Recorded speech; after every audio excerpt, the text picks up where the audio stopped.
we can't go on a repeat of doing what we were doing in the 6th Parliament, the same, and expect us to say we have transformed within the department. It can't be like that.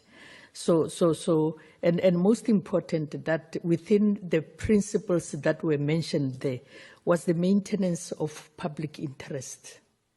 And I'm just going to apply and raise a question on the slides on page 4 as compared to page 6, where in page 4, there is under key focus areas for 2024-2025 accepted that community engagements to promote participation and aid responsiveness to health needs. Yet, on page 2, under program 1 for administration, you have health promotions and community participation, number of community engagements on health programs allows it to.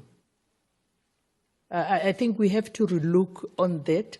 If we want a proper participation of communities, then it can't be true. It can't be 2. It has to be a better number, but it has to be improved from 2 to something else.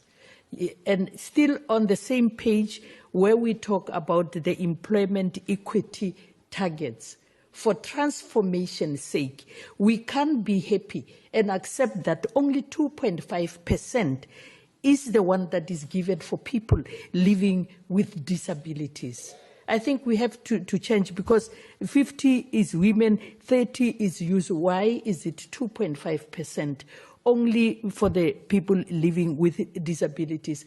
For the transformation, can't we up the percentage for the people living with disabilities, taking into consideration a number of the people who are disabled in South Africa vis-a-vis the percentage that we would like to use on the thing. The second question is based on the alleged bid rigging that was mentioned in January 2023 in the 486 million lease for the department's new office. We need an update on that, even though we know that it's an investigation based on the court, but you can take us into confidence and just tell us on the proceedings at the present moment as they are pertaining to this matter. Very important, when you go out on oversights, whether it be an oversight in the province, whether it be an oversight in an unfortunate incident of a hospital, say the hospital has burned, and so on and so on. Like I'm saying on transformation, how are we going to, say for an example, we went and we meet with the minister's department. We say to them, this is the situation.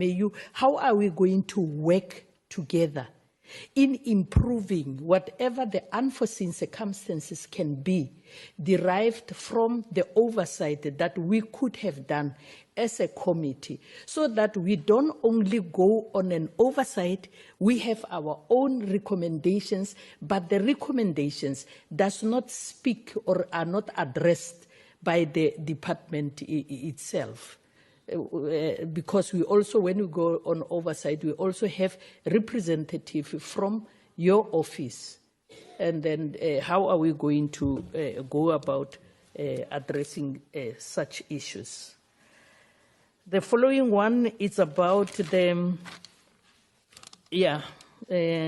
following the assassination of Babita Dekran. The one is an unfortunate occurrence. We usually ask to say, how is your department protecting the whistleblowers in health sector? It's not clear enough and explicit enough on the plans and the projects that are in place to protect the whistleblowers. How do we plan to close gaps for corruption practices. There are a lot of corruption practices that are happening. How do we plan to close that so that we move